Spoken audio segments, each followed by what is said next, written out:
आत्मा अस्वस्थ आहे, खरं आहे. तो अस्वस्थ स्वतःच्या स्वार्थासाठी नाही. माझ्या शेतकऱ्याच्या हिताचं दुसरं मांडायचं असेल तर त्यासाठी अस्वस्थ हा विचार नाही पाहिजे.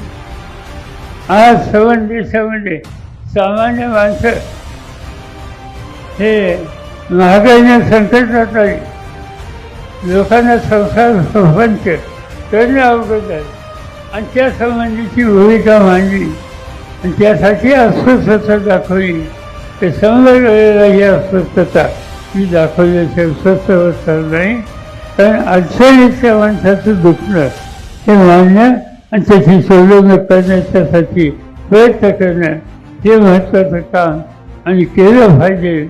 हे संस्कार माझ्यासारख्यावर यशवंतराव चव्हाणांनी दिले आणि त्याच्याशी आम्ही कधी तडजोड करणार.